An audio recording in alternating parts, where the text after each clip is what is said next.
आजको 157 प्रेस ब्रिफिङमा विश्वको अवस्था म बताउन चाहन्छु। योभन्दा अगाडि आज साङ्केतिक भाषामा दिनेश श्रेष्ठले सहयोग गरिरहनु भएको छ र गेस्टको रूपमा स्वास्थ्य सेवा विभाग उपचारात्मक सेवा महाशाखाका निर्देशक डाक्टर तारानाथ पोखरेल यहाँ उपस्थित हुनुहुन्छ। आज विश्वमा 2,43,55,684 जना व्यक्तिहरू कोभिड-19बाट सङ्क्रमित हुनुभएको छ।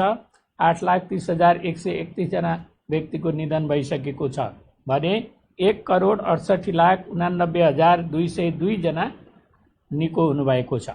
नेपालको अवस्था भन्नुपर्दा निको हुनुभएको जम्मा सङ्ख्या 20,073, सक्रिय सङ्क्रमित सङ्ख्या 15,273, होम आइसोलेसनमा रहनुभएकाको सङ्ख्या 6,210, संस्थागत आइसोलेसनमा रहनुभएकाको सङ्ख्या 9,063, गत 24 घण्टामा डिस्चार्ज हुनुहुनेहरूको सङ्ख्या 569, कोरोना ठिक भई घर फर्किनु भएकाको प्रतिशत 56%, आजसम्म आरटीपीसीआर परीक्षणको सङ्ख्या 6,47,881 र आज गरिएको आरटीपीसीआर परीक्षणको सङ्ख्या 12,629। क्वारेन्टिनमा रहनुभएको व्यक्तिहरूको सङ्ख्या 9,488 छ। म प्रदेशअनुसार सक्रिय सङ्क्रमितहरूको सङ्ख्या बताउन गइरहेको छु। प्रदेश 1 मा संस्थागत आइसोलेसनमा रहनुभएको व्यक्तिहरूको सङ्ख्या 1,135, प्रदेश 2 1,818, बागमती प्रदेशमा 3,503, गण्डकी प्रदेश 411, प्रदेश 5 मा 983, कर्णाली प्रदेशमा 372 र सुदूरपश्चिम प्रदेशमा 841 गरी 9,063।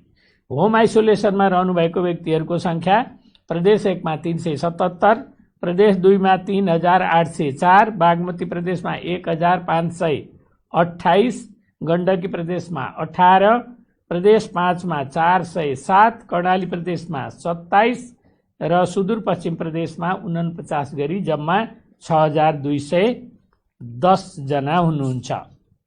म प्रदेश तथा जिल्ला अनुसार रियल टाइम पीसीआर पोजिटिभ परीक्षणको नतिजा भन्न गइरहेको छु।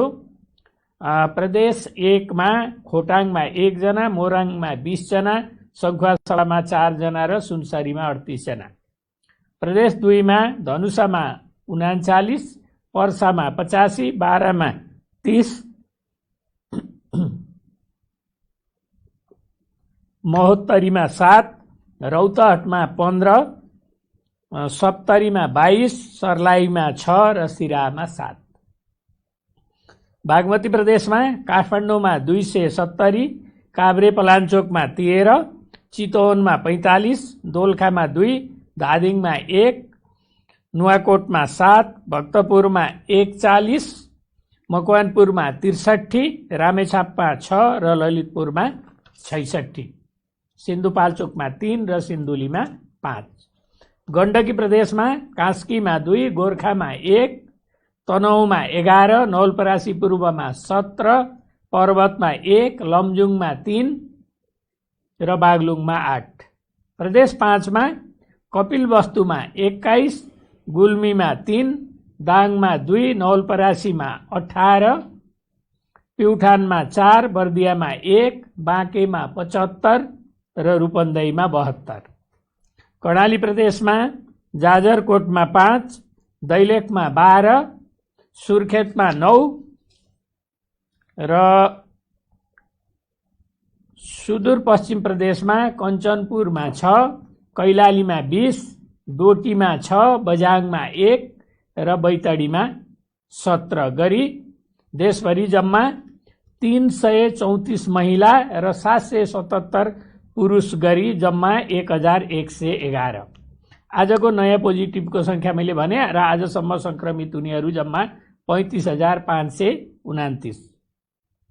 प्रादेशिक रूपमा क्वारेन्टिनमा रहेका र डिस्चार्ज भएकाहरूको विवरण यस प्रकार छ। क्वारेन्टिनमा रहेका व्यक्तिहरूको सङ्ख्या प्रदेश 1 मा 902, प्रदेश 2 923, बागमतीमा 754, गण्डकीमा 2,366, प्रदेश 5 मा 1,006, कर्णाली प्रदेशमा 501, सुदूरपश्चिम प्रदेशमा 3036 गरी जम्मा 9448। र हालसम्म रोग निको भई डिस्चार्ज हुनेको सङ्ख्या प्रदेश 1 मा 1491, प्रदेश 2 मा 4458, बागमतीमा 946, गण्डकीमा 1670, प्रदेश 5 मा 4702, कर्णालीमा 2025 र सुदूरपश्चिममा 4781 गरी जम्मा 20,073। आइसियुमा रहेका व्यक्तिहरूको सङ्ख्या यस प्रकार छ। प्रदेश 1 मा 11, प्रदेश 2 मा 44, बागमतीमा 71, गण्डकीमा 3 र प्रदेश 5 मा 18। भेन्टिलेटरमा उपचाररत बिरामीहरू रहेको प्रदेश र सङ्ख्या प्रदेश 1 मा 2 र बागमती प्रदेशमा 15 गरी 17 जना। र जिल्लागत 500 भन्दा माथि उपचार रहेका सङ्क्रमितहरू रहेका जिल्लाहरू मोरङ, धनुषा, पर्सा, बारा, महोत्तरी, रौतहट, सर्लाही, काठमाडौँ र ललितपुर गरी 9 जिल्ला छन्। र सङ्क्रमितहरू शून्य भएका जिल्लाहरू 2टा छन्, मुस्ताङ र हुम्ला। यसपछि म अहिले नन कोभिड रोगहरूको उपचारको बारेमा र अहिलेको वस्तुस्थिति के छ भन्ने बारेमा डाक्टर तारानाथ पोखरेलले प्रकाश पार्नुहुन्छ। डाक्टर तारानाथ पोखरेल। नमस्कार, धन्यवाद डाक्टर साहब, मलाई यो प्रत्यक्ष प्रसारणमा बोलाउनुभयो। यहाँलाई पनि धन्यवाद दिन चाहन्छु। र यो अहिले अत्यन्त महत्त्वपूर्ण विषय, विशेष गरी महामारीको अवस्थामा खस्किँदो उपचार सेवालाई अब कसरी उकास्ने भन्ने विषयमा चाहिँ यहाँले मलाई यसबारेमा बोल्ने केही मौका दिनुभयो, यसको लागि धन्यवाद दिन चाहन्छु। जब सङ्कटकाल भन्नाले जनस्वास्थ्यलाई चाहिँ एउटा विश्वव्यापी महामारीको रूपमा घोषणा गरियो, त्यसपछि नेपालमा बन्दाबन्दीको घोषणा गरियो। त्यसपछि स्वास्थ्य सेवाहरूको क्षमतालाई अभिवृद्धि गर्नको लागि स्वास्थ्य मन्त्रालयले, नेपाल सरकारले अन्य सेवाहरूलाई केही थाँती राखेर नियमित सेवाहरूलाई पूर्ववत सेवाहरूलाई चाहिँ केही कम गरेर आफ्नो क्षमता अभिवृद्धि गर्नको लागि, महामारीको लागि तयारी हुनको लागि, प्रतिक्रिया गर्नको लागि स्वास्थ्य संस्थाहरूलाई निर्देशन दिएपछि त्यतिखेर तत्कालको अवस्थामा केही अन्यलको स्थिति, अस्पष्टताको स्थिति भएको हुनाले र महामारीको लागि सबै अस्पतालहरू, स्वास्थ्य संस्थाहरू देशभरि नै तयार रहनुपर्ने कारणले गर्दाखेरि स्वास्थ्य संस्थाहरू बाट दिने सेवाहरू क्रमशः अत्यावश्यक सेवा र इमर्जेन्सी सेवाहरू बाहेक अन्य सेवाहरूलाई चाहिँ कम गरेको अवस्था थियो।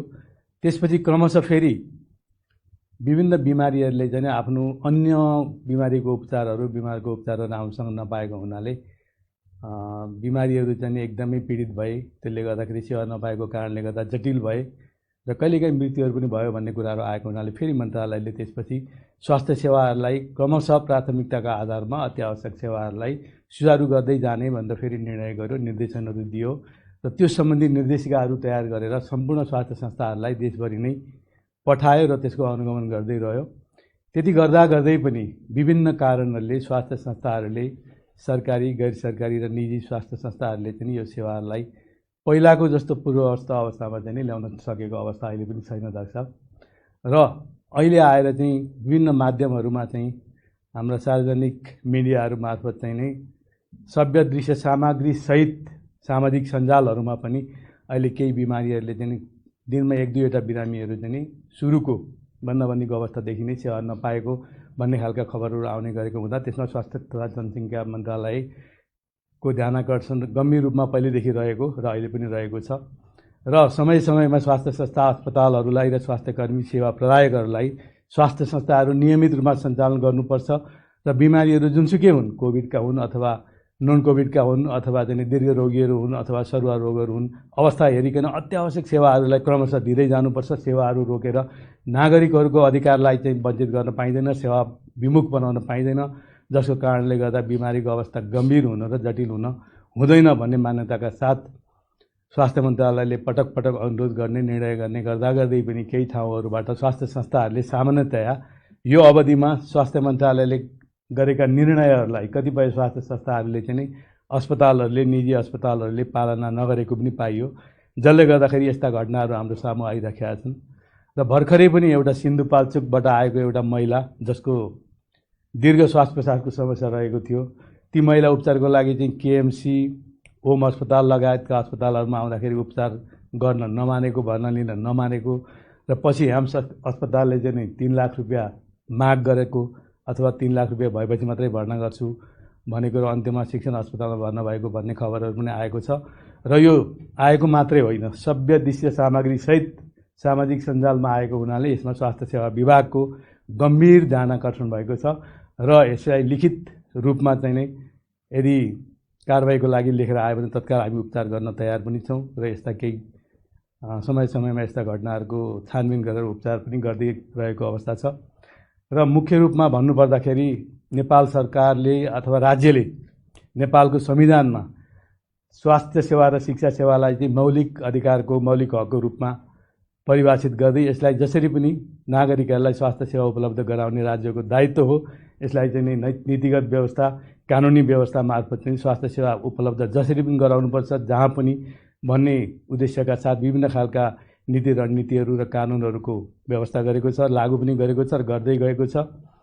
अहिले सङ्क्रमणकाल देशको प्रशासनिक संरचनाको अवस्थामा र अहिले कोभिड महामारीको सङ्क्रमणको दुवै अवस्थालाई फाइदा लिएर केही स्वास्थ्य संस्थाहरूले, केही अस्पतालहरूले चाहिँ यो अवस्थामा धमिलो पानीमा माछा मार्ने हिसाबले पनि कहिलेकाहीँ आएका बिरामीहरूलाई चाहिँ समयमा उपचार नगरिदिने, बिरामीको अवस्था हेर्ने, पहिला आर्थिक अवस्था कस्तो छ हेर्ने अनि भर्ना लिने नलिने भन्ने निर्णय गर्ने हिसाबले बिरामीहरू अत्यन्त मारमा परेको भन्ने कुराहरू पटक पटक आइरहेको छ। यसो गर्नु हुँदैन, किनभने यी सबै स्वास्थ्य संस्थाहरू, जुनसुकै तहका स्वास्थ्य संस्थाहरू, सरकारी, गैर सरकारी, निजी स्वास्थ्य संस्थाहरू, जुनसुकै तहका हुन्, जुनसुकै निकायबाट दर्ता भएका स्वास्थ्य संस्थाहरूलाई पनि नेपाल सरकारले कुनै न कुनै निकायबाट पनि स्वीकृति गर्ने गरेको छ र स्वीकृति गर्दाखेरि उहाँहरूलाई मापदण्डहरू दिएको छ।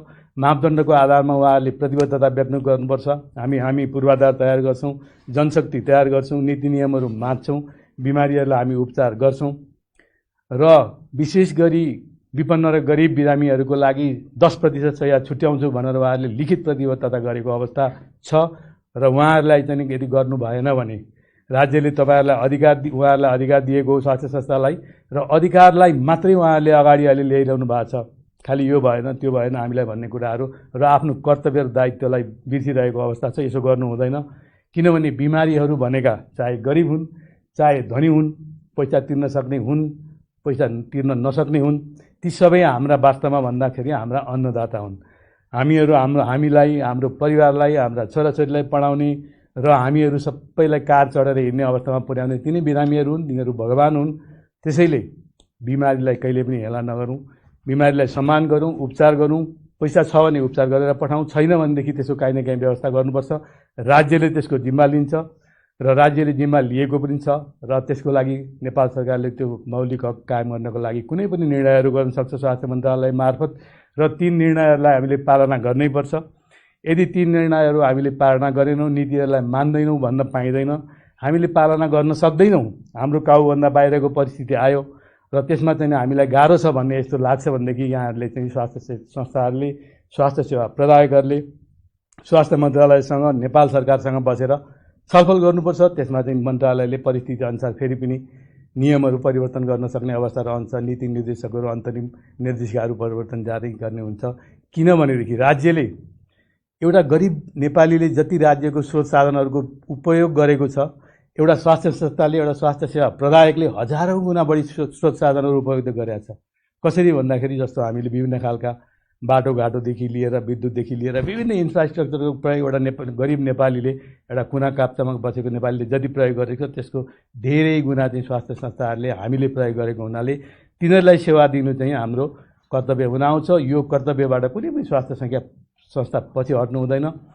यसका लागि स्वास्थ्य मन्त्रालयले पटक पटक निर्णयहरू गर्ने, निर्देशनहरू दिने, निर्देशिकाहरू बनाउने काम गरेको छ र यसको लागि स्वास्थ्य सेवा यसको लागि चाहिँ स्वास्थ्य सेवा विभाग, उपचारात्मक सेवा महाशाखाले चाहिँ अब यी समस्याहरूको निराकरण गर्न, रोकथाम गर्न, यी समस्याहरू जटिल नहुन् र समयमै समस्या समाधान गर्नुपर्छ र यस्ता समस्याहरू फेरि दोहोरिदिनु हुँदैन भन्नको लागि केही कामहरू सुरु गरेको छ। यसमा चाहिँ नि सम्पूर्ण अस्पतालहरूलाई, सबै किसिमका अस्पतालहरू, विभिन्न तहबाट जुन स्वीकृत हुने अस्पतालहरूलाई चाहिँ नि नियमित रूपमा, प्रभावकारी रूपमा अनुगमन गर्ने, नियमन गर्ने, तिनीहरूलाई सहयोग गर्ने, समन्वय गर्ने एउटा चाहिँ नि मेकानिजम अथवा एउटा चाहिँ हामीले ढाँचा तयार गरेर मन्त्रालयमा पठाएका छौँ। त्यसपछि अहिले हामीले चाहिँ सबै अस्पतालहरूको आफ्नो क्षमताको द्रुत तरिकाबाट मूल्याङ्कन गर्ने, एसेसमेन्ट गर्ने र उहाँहरूको क्षमताको रेखाङ्कन गर्ने, नक्साङ्कन गर्ने काम भइरहेको छ। अर्को चाहिँ अस्पतालहरूको प्रोफाइल तयार गर्नको लागि एउटा विद्युतीय संयन्त्रको विकास गर्ने काम भइराखेको छ। त्यस्तै सम्पूर्ण अस्पतालहरूलाई नेटवर्कमा ल्याएर उहाँहरूलाई नियमित रूपमा अनुगमन गर्न, स्वास्थ्य कर्मीहरूलाई जोगाउनको लागि, बिरामीहरूको अधिकारलाई सुरक्षा गर्नको लागि र स्वास्थ्य संस्थाहरूलाई पनि बचाउन र जोगाउनको लागि के गर्न सकिन्छ भन्दा स्वास्थ्य मन्त्रालय, स्वास्थ्य सेवा विभागले समन्वय गरेर आगामी दिनमा यो कार्यक्रमहरू सञ्चालन गर्न, अनुगमन गर्न र प्रभावकारी नियमन र सहयोग समन्वय समेत गर्नका लागि, स्वास्थ्य संस्थाहरूलाई पनि सहयोग गर्नको लागि चाहिँ नि एउटा चाहिँ हामीले नेटवर्क बनाइरहेका छौँ र समय समयमा चाहिँ विभिन्न खालका यस्ता घटनाहरूको छानबिन गर्ने र कारबाही गर्ने कामहरू पनि अगाडि बढाइराखेका छौँ। त्यसैले हामीले वास्तवमा हामीले राज्यले चिन्ने, नागरिकले चिन्ने भनेको यस्तै अवस्थामा हो। हामीले यस्तै विकट परिस्थितिमा सेवा दिएर हामीले चाहिँ अगाडि आउनुपर्छ, चिनिनुपर्छ र मात्रै भोलिका दिनमा सहज परिस्थितिमा यसको मूल्याङ्कन हुन्छ। राज्यले चिन्छ, राज्यले माया गर्छ, राज्यले सहयोग गर्छ र जनताले पनि विश्वास गर्छन्। त्यसैले नडराउँ, खुलेर चाहिँ आफ्नो स्रोत साधनले भ्याएसम्म सहयोग गरौँ। कोही पनि बिरामी, पैसा नभएको बिरामी आयो भने त्यसलाई उपचारबाट वञ्चित गर्न पाइँदैन। कहीँ न कहीँ कुनै न कुनै उपायले त्यसको लागि व्यवस्था गर्नुपर्छ। यसमा राज्यले चाहिँ जिम्मेवारी लिएको छ र विभिन्न संयन्त्रहरूको विकास गरेको छ। राज्य आफैले नेपाल सरकार मार्फत, निजी स्वास्थ्य संस्थाहरू मार्फत, निजी साझेदारी, सार्वजनिक र साझेदारी संयन्त्र मार्फत, सरकारी गैर सरकारी संस्थाहरू मार्फत चाहिँ सेवा दिने संयन्त्र नेपाल सरकारले बनाएको छ। राज्य भन्नाले सम्पूर्ण सरकारी, गैर सरकारी, निजी र अन्य क्षेत्रहरू भएको हुनाले हामी सबै मिलेर बिरामीहरूलाई चाहिँ उपचार दिनुपर्छ। कोभिडभन्दा अन्य खालका सेवाहरू जो जटिल भएर अहिले चाहिँ बिरामीहरूको मृत्यु समेत भइरहेको कुराहरू दिनदिनै आएको हुनाले यो समस्यामा जान नदिनको लागि कुनै पनि बिमारी सेवा लिन आएपछि हामीले ती बिरामीहरूलाई रेस्पोन्स नगरिकन फर्काउनु हुँदैन। कुनै न कुनै उपायले सेवा दिनुपर्छ। अध्यक्ष साहब, मैले यति नै जानकारी गराएँ। हस्, धन्यवाद छ। र अब स्वास्थ्य तथा जनसङ्ख्या मन्त्रालयको अनुरोध छ। स्वास्थ्य तथा जनसङ्ख्या मन्त्रालयले कोभिड-19 को जोखिम रहेको स्थानमा बसोबास गर्ने व्यक्तिहरूलाई लक्षित गरी परीक्षणको दायरा फराकिलो बनाएको छ। अहिलेको अवस्थामा सङ्क्रमण दर दिन प्रतिदिन वृद्धि हुँदै गएको अवस्था छ। यसको सङ्क्रमण सेवा प्रदायक डाक्टर, नर्स, स्वास्थ्य कर्मीहरू, सुरक्षाकर्मीहरू र अन्य कर्मचारी, सवारी चालक तथा सहयोगी लगायत समाजका हरेक तह र तबकाका विशेष गरी घना बस्तीहरूमा बसोबास गर्ने जनसमुदायमा देखा परेको छ। कोरोना पोजिटिभ देखा परेपछि आइसोलेसनमा बस्नुपर्छ भन्ने कुरा हामी सबैलाई थाहा भइसक्यो। लक्षण नभएकाहरू सम्भव भएमा घरमै आइसोलेसनमा बस्न सकिन्छ र कोभिड पोजिटिभ केसहरू लक्षण भएकाहरू आइसोलेसन सेन्टर वा कोभिड अस्पतालमा भर्ना भई उपचार गर्न सकिन्छ। यसरी आइसोलेसनमा बस्दा चिकित्सा वा स्वास्थ्य कर्मीहरूको प्रत्यक्ष अप्रत्यक्ष सरसल्लाह एवं सम्पर्कमा रही सेवा लिनुपर्ने हुन्छ। यसको सङ्क्रमण वृद्धि भएसँगै समाजमा सामाजिक विभेदका सोच एवं व्यवहारहरू देखा परेका छन्। त्यो नितान्त पुरातनवादी सोच र अन्धविश्वास हो। अझै आउँदो केही दिन यसको प्रकोप थप वृद्धि हुने आङ्कलन गरिएको छ, जसले गर्दा हामी सबैले थप चुनौतीहरूको सामना गर्नुपर्ने हुनसक्छ। यस्तो बेलामा हामी सबैले आफ्नो जीवनशैली परिवर्तनका लागि सकारात्मक सोच चिन्तन गरी आफ्नो ठाउँबाट यस रोगको उपचार, नियन्त्रण, रोकथाम तथा व्यवस्थापनमा एकजुट हुन जरुरी छ। नेपाल सरकारका सबै अङ्गहरू यसको नियन्त्रण, उपचार र रोकथामका लागि अहोरात्र खटिएको कुरा यहाँहरू समक्ष अनुरोध गर्न चाहन्छु र खटिएका व्यक्तिहरू र उहाँहरूको परिवार पनि यस रोगबाट पीडित हुनुभएको छ। यस्तो कठिन घडीमा खटिरहनुभएका व्यक्तिहरू र उहाँहरूको परिवारप्रति समाजले सहानुभूति प्रकट गर्नु हुन अनुरोध गर्दछु।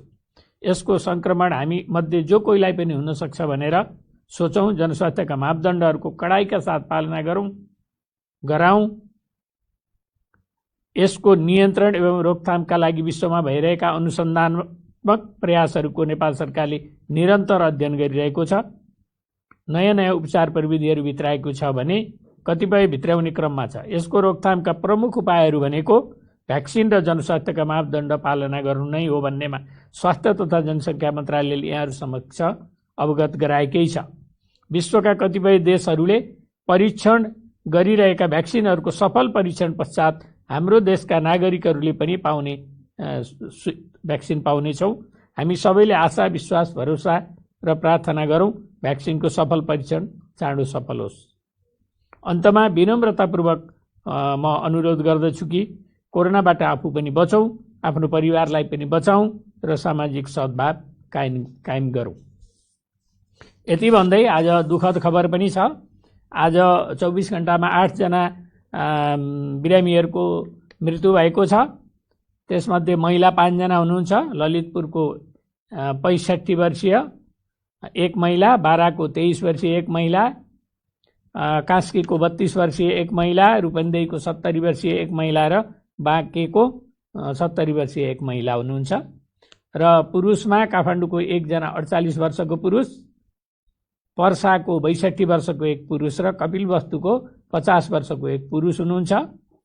र आजसम्म निधन हुनेको संख्या जम्मा 183 पुगेको छ। यो संक्रमित हुनेहरूको जम्मा टोटलको प्रतिशतमा भन्दा 0.52% हुन्छ। निधन भएको छ। यसमा चाहिँ निधन हुने प्रति स्वास्थ्य तथा जनसङ्ख्या मन्त्रालय हार्दिक श्रद्धाञ्जली दिन चाहन्छ र शोकाकुल परिवारप्रति हार्दिक संवेदना प्रकट गर्दछ। यति भन्दै आजको यो कोभिड-19 को अपडेट यहीँनिर सकिन्छ। डाक्टर तारानाथ पोखरेल, दिनेश श्रेष्ठ सहित अरू साथीहरूलाई म धन्यवाद दिन चाहन्छु र म यहाँबाट बिदा हुन्छु। नमस्कार।